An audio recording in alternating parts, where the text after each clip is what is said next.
ಶಾಸಕರು ಕೊತ್ತೂರು ಮಂಜಣ್ಣವರು, ನಜೀರ್ ಅಹಮದಣ್ಣವರು ಮತ್ತು ನಮ್ಮ MLC ಅನಿಲ್ ಕುಮಾರ್ ಅವರು, ವಿಶೇಷವಾಗಿ ನಮ್ಮ ಜಿಲ್ಲಾ ಮಂತ್ರಿಗಳು ಕೂಡ ಭಾಗವಹಿಸಿದರು. ಎಲ್ಲ ನಮ್ಮ ಮುಖಂಡರುಗಳೆಲ್ಲರೂ ಕೂಡ ಈ ಕಾರ್ಯಕ್ರಮದಲ್ಲಿ ಭಾಗವಹಿಸಿದ್ವಿ. ನಮ್ಮ ಜಿಲ್ಲೆ ಇತಿಹಾಸ ಏನಿದೆ, ಕಾಂಗ್ರೆಸ್ ಪಕ್ಷದ ಇತಿಹಾಸ ಆಕಸ್ಮಿಕವಾಗಿ 2 ಸಾರಿ ಮಾತ್ರ ಇತಿಹಾಸದಲ್ಲಿ ಬದಲಾವಣೆ ಕಂಡಿದ್ದು. ಒಂದು ಸಾರಿ ಡಾಕ್ಟರ್ ವೆಂಕಟೇಶ್ ಅವರು ಜನತಾ ಪಕ್ಷದಿಂದ ಆಗಿದ್ದರು, ಮತ್ತು ಇನ್ನೂ ಒಂದು ಸಾರಿ BJPಯಿಂದ ಮುನಿಸ್ವಾಮಿ ಆಗಿದ್ದರು. ಆ 2 ಅವಧಿ ಬಿಟ್ಟರೆ 52ನೇ ಇಸ್ವಿಯಿಂದ ಹಿಡಿದು ಎಲ್ಲ ಕಾಂಗ್ರೆಸ್ಸಿನ ಲೋಕಸಭಾ ಕ್ಷೇತ್ರ ಇದೆ. ನನಗೆ ತುಂಬ ನೋವು ಆಗ್ತದೆ ಇವತ್ತು. ಏನಂದ್ರೆ ನೋವು, ಒಬ್ಬ BJP ಅಭ್ಯರ್ಥಿಯಾಗಿ ಮಾಲೂರು ತಾಲೂಕಿಗೆ ಅವಕಾಶ ಸಿಕ್ತು ಮುನಿಸ್ವಾಮಿ ಅವರಿಗೆ. ಮಾಲೂರು ತಾಲೂಕಿಗೆ ಇತಿಹಾಸದಲ್ಲಿ ಫಸ್ಟ್ ಟೈಮು ಲೋಕಸಭಾ ಅವಕಾಶ ಸಿಕ್ತು ಮಾಲೂರಿಗೆ. ಎಲ್ಲೋ ಒಂದು ಕಡೆ ಉಳಿಸ್ಕೊಳ್ಳಿಲ್ಲ ಅನ್ನೋ ನೋವು ಕೂಡ ಕೊರಗ್ತಾ ಇದೆ.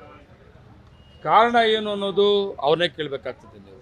ಅದು ನನಗಂತೂ ವೈಯಕ್ತಿಕವಾಗಲ್ಲ, ನನ್ನ ಆತ್ಮಸಾಕ್ಷಿ ತುಂಬ ನೋವು. ಇಂಥ ಅವಕಾಶ ಮಾಲೂರು ತಾಲೂಕಿಗೆ ಹೋಯ್ತಲ್ಲ ಲೋಕಸಭಾ ಕ್ಷೇತ್ರದ ಸದಸ್ಯರು ಅಂತ ಕಾರಣಗಳು ಅವ್ರು ಮಾಡ್ಕೊಂಡು ಹೋಗ್ಬಿಡ್ತು. ಆದರೆ ಈಗ ಏನು ನಮ್ಮ ಅಭ್ಯರ್ಥಿ ಗೌತಮ್ ಅಂತ ಕೊಟ್ಟಿದ್ದಾರೆ, ನಮ್ಮ ಪಕ್ಷದ ಹೈಕಮಾಂಡು ಒಳ್ಳೆಯ ಅಭ್ಯರ್ಥಿ, ಇಂಜಿನಿಯರು, ಅವರಪ್ಪನ ಇತಿಹಾಸ ಇದೆ, NSIU ಮತ್ತು ಯೂತ್ ಕಾಂಗ್ರೆಸ್ ಮತ್ತು ಇವರು ಜಿಲ್ಲಾ ಕಾಂಗ್ರೆಸ್ ಅಧ್ಯಕ್ಷರು ಕೂಡ. ಕಾಂಗ್ರೆಸ್ ಪಕ್ಷದಲ್ಲಿ ಮಾತ್ರ ಸಾಮಾಜಿಕ ನ್ಯಾಯ ಇದೆ, ಕಾಂಗ್ರೆಸ್ ಪಕ್ಷದಲ್ಲಿ ಮಾತ್ರ ಕಾಂಗ್ರೆಸ್ ಪಕ್ಷದ ಹೋರಾಟಗಾರರಿಗೆ, ತಾಳ್ಮೆ ಇರೋರಿಗೆ ಅವಕಾಶ ಸಿಗ್ತದೆ ಅನ್ನೋದು ಅದು ಗೌತಮೇ ಉದಾಹರಣೆ ಇದೆ. ಇವತ್ತು ಅಂಥ ಒಬ್ಬ ಯುವಕನಿಗೆ ಕಾಂಗ್ರೆಸ್ಸಿನ ರಾಷ್ಟ್ರೀಯ ನಾಯಕರುಗಳು, ರಾಜ್ಯ ನಾಯಕರುಗಳು ಅವಕಾಶ ಮಾಡಿಕೊಟ್ಟಿದ್ದಾರೆ. ನಮ್ಮದು ಒಂದೇ ಗುರಿ, ನಾವೆಲ್ಲರೂ ಕೂಡ ಕಾಂಗ್ರೆಸ್ಸಿನ MP ಗೆಲ್ಲಿಸಬೇಕು. ಈ ಕೆಟ್ಟು BJP ಆಡಳಿತ ಕೇಂದ್ರ ಸರ್ಕಾರ ಏನಿದೆ, ಜನ ವಿರೋಧಿ ಕೇಂದ್ರ ಸರ್ಕಾರ ಏನಿದೆ, ಈ ಸರ್ಕಾರ ಹೋಗಬೇಕು. ಕೇಂದ್ರದಲ್ಲಿ ಮತ್ತೆ ಕಾಂಗ್ರೆಸ್ ಸರ್ಕಾರ ಬರಬೇಕು. ಮತ್ತು ಕೋಲಾರ ಲೋಕಸಭಾ ಕ್ಷೇತ್ರ ನಮ್ಮ ಅಭ್ಯರ್ಥಿ ಗೌತಮರು ಗೆಲ್ಲಿಸಬೇಕು ಅನ್ನೋದು ಒಂದು ನಮ್ಮ ಗುರಿ ಇದೆ. ಇವತ್ತು ಎಲ್ಲ ಕಾರ್ಯಕರ್ತರು ತುಂಬ ಹುಮ್ಮಸ್ಸಾಗಿದ್ದಾರೆ ನಮ್ಮ ಕಾರ್ಯಕರ್ತರು. ಕಾರಣ ಏನಂದರೆ, ರಾಜ್ಯದಲ್ಲಿ ನಮ್ಮದೇ ಸರ್ಕಾರ, ಸಿದ್ದರಾಮಯ್ಯ ಮುಖ್ಯಮಂತ್ರಿ ಆದಮೇಲೆ ಏನು ಚುನಾವಣೆಗೆ ಮೊದಲು ಗ್ಯಾರಂಟಿಗಳನ್ನು ಹೇಳಿದ್ರು, ಅದರಲ್ಲಿ ವಿಶೇಷವಾದ ಕಾರ್ಯಕ್ರಮಗಳು ಯಾವುದಂದರೆ 5 ಗ್ಯಾರಂಟಿಗಳು. 5 ಗ್ಯಾರಂಟಿಗಳು ಪ್ರತಿ ಮನೆಯೂ ಕೂಡ ತಲುಪಿದೆ. ಪ್ರತಿ ಮನೆಯಲ್ಲೂ ಕೂಡ ನಾವು ಹೋಗಿ ಓಟ್ ಕೇಳ್ಬೋದು, ನಾವು ಧೈರ್ಯವಾಗಿ ಕೇಳ್ಬೋದು. ಮನೆ ಕರೆಂಟ್ ಫ್ರೀ ಕೊಟ್ಟಿದ್ದೀವಿ, ಎಸ್ ಹೌದು ಅಂತಾರೆ. 2,000 ರೂಪಾಯಿ ಪ್ರತಿ ಮನೆ ತಾಯಿಗೆ ಕೊಡ್ತಾಯಿದ್ದೀವಿ, ಹೌದು ಅಂತಾರೆ. ಬಸ್ ಫ್ರೀ ಕೊಟ್ಟಿದ್ದೀವಿ, ಹೌದು ಅಂತಾರೆ. 5 ಕೆಜಿ ಅನ್ನಭಾಗ್ಯದ್ದು ಅಕ್ಕಿಯನ್ನು ನಿಮ್ಮ ಅಕೌಂಟ್ ದುಡ್ಡು ಕೊಡ್ತಾ ಇದ್ದೀವಿ, ಹೌದು ಅಂತಾರೆ. ಯುವ ನಿಧಿ ಕೂಡ ಅಷ್ಟೇ, ಅದು ಕೂಡ ಸುಮಾರು ಯುವಕರು ಈಗ ರಿಜಿಸ್ಟ್ರೇಷನ್ ಸ್ಟಾರ್ಟ್ ಆಗಿ ಸುಮಾರು ನಮ್ಮ ಮಾಲೂರು ತಾಲೂಕಲ್ಲಿ ಕೂಡ 1000 ಜನಕ್ಕೆ ಅಕೌಂಟ್ ದುಡ್ಡು ಹೋಗ್ತದೆ. ಈ 5 ಗ್ಯಾರಂಟಿಯನ್ನು ನಮ್ಮ ಕಾರ್ಯಕರ್ತರು, ನಮ್ಮ ಮುಖಂಡರು ಪ್ರತಿ ಮನೆಗೆ ಹೋಗಿ, ನಮ್ಮ ಸರ್ಕಾರ ಬಂದ ಮೇಲೆ ನಾವು ಏನು ಭರವಸೆಯನ್ನು ಕೊಟ್ಟಿದ್ದೀವೋ ಆ ಗ್ಯಾರಂಟಿಗಳನ್ನ ಜಾರಿ ಮಾಡಿದ್ದೀವಿ, ನಮ್ಮ ಮತ್ತೆ ಕಾಂಗ್ರೆಸ್ಗೆ ನೀವು ಆಶೀರ್ವಾದ ಮಾಡಬೇಕು. ಕೇಂದ್ರ ಸರ್ಕಾರ ಬಂದ ಮೇಲೆ ಈಗಾಗಲೇ ಕೇಂದ್ರ ಸರ್ಕಾರ ಒಳ್ಳೆ 5 ಗ್ಯಾರಂಟಿಗಳನ್ನು ಘೋಷಣೆ ಮಾಡಿದೆ ರಾಹುಲ್ ಗಾಂಧಿ ಅವರು. ಅದು ಕೂಡ ನನ್ನ ನಂಬಿಕೆ ಇದೆ. ರಾಜ್ಯ ಸರ್ಕಾರ ಏನು ಭರವಸೆಯನ್ನು ಕೊಟ್ಟಿದ್ದರು ಜಾರಿ ಮಾಡಿದ್ದಾರೆ. ಕೇಂದ್ರ ನಾಯಕರುಗಳು ಏನು ಇವತ್ತು ನಮ್ಮ ಸರ್ಕಾರ ಕೇಂದ್ರದಲ್ಲಿ ಬಂದರೆ ರೈತರ ಪರವಾಗಿ, ತಾಯಂದ್ರ ಪರವಾಗಿ ಇವತ್ತು ಏನು 5 ಗ್ಯಾರಂಟಿಗಳು ಘೋಷಣೆ ಮಾಡಿದ್ದಾರೆ ಅದನ್ನು ಕೂಡ ಜಾರಿ ಮಾಡ್ತಾರೆ ಅನ್ನೋ ನಂಬಿಕೆ ಇವತ್ತು ಜನಗಿದೆ. ಅದನ್ನು ನಮ್ಮ ಮುಖಂಡರುಗಳು, ಕಾರ್ಯಕರ್ತರು ಮನೆ ಹೋಗಿ ಕಾಂಗ್ರೆಸ್ಗೆ ಓಟ್ ಹಾಕಿಸುವಂತೆ ಕೆಲಸ ಮಾಡಬೇಕು. ಕಾಂಗ್ರೆಸ್ ಓಟ್ ಹಾಕೋಕ್ಕೆ ತುಂಬ ಆಸಕ್ತಿಯಿಂದ ಸಾಮಾನ್ಯ ಜನ, ಬಡವರು ಕಾಂಗ್ರೆಸ್ ಪರವಾಗಿದ್ದಾರೆ.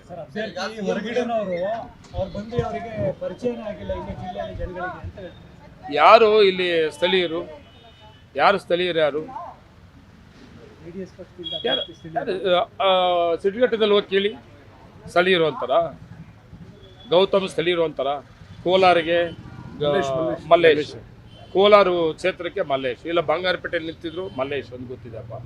ಬೇರೆ ಕಡೆ ಚಿಂತಾಮಣಿ ಗೊತ್ತಿದೆಯಾ, ಸಿಡ್ಲಘಟ್ಟಲ್ಲಿ ಗೊತ್ತಿದೆಯಾ, ಇಲ್ಲ ಮಾಲೂರಲ್ಲಿ ಗೊತ್ತಿದೆಯಾ? ಅದೆಲ್ಲ ಬರೋದಿಲ್ಲ. ಅಭ್ಯರ್ಥಿ ಕಾಂಗ್ರೆಸ್ಸು ಸಿದ್ಧಾಂತ ಅಷ್ಟೇ ಬರೋದು. ನಾವಿದ್ದೀವಲ್ಲ ಸಾಮಾನ್ಯ ಜನ, ಬಡವರ ಪರವಾಗಿ ರಾಜ್ಯ ಸರ್ಕಾರ ಮತ್ತು ನಾವಿದ್ದೀವಿ. ನಮ್ಮ ಅಭ್ಯರ್ಥಿ ಸ್ಥಳೀಯರೇ, ಕಾಂಗ್ರೆಸ್ ಪಕ್ಷದ ಅಭ್ಯರ್ಥಿ. ಮಂಜುನಾಥ್ ಗೌಡ ಅವರು ಹೇಳಿಕೆ ಕೊಟ್ಟಿದ್ದಾರೆ, ಕಾಂಗ್ರೆಸ್ಸಲ್ಲಿ 2 ಬಣ ಇದೆ, ಒಂದು ಬಣದ ಅಡ್ವಾಂಟೇಜ್ನ ನಾವು ಪಡ್ಕೊತೀವಿ. ನೀವು ವೇದಿಕೆ ಮೇಲೆ ನೋಡಿರ್ಬೇಕಿದು.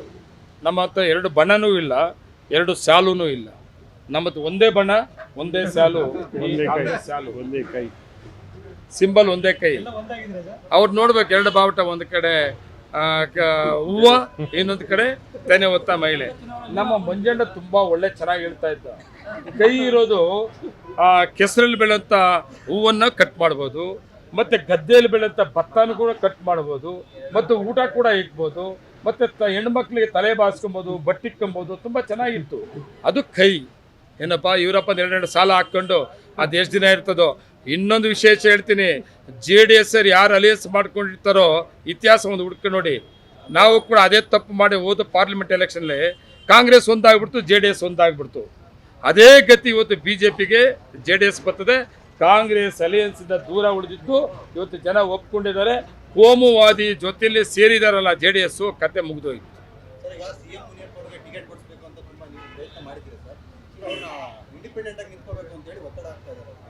ನೋಡಿ, ನಾವೆಲ್ಲರೂ ಕೂಡ ಒಂದು ಇತಿಹಾಸ ಇತಿಹಾಸ ಇದೆ ಕಾಂಗ್ರೆಸ್ ಪಾರ್ಟಿಗೆ. ನಾವು ಕೂಡ ಎಲ್ಲ ರೈಟ್ ಕೊಡಬೇಕು ಅಂತ ನಾವು ಕೂಡ ಹೋರಾಟ ಮಾಡಿದ್ದೀವಿ. ಫೈನಲ್ ಅಲ್ಲಿ ರೈಟ್ಗೆ ರಾಜ್ಯದಲ್ಲಿ 3 ಕಡೆ ಅವಕಾಶ ಮಾಡಿಕೊಟ್ಟಿದ್ದಾರೆ.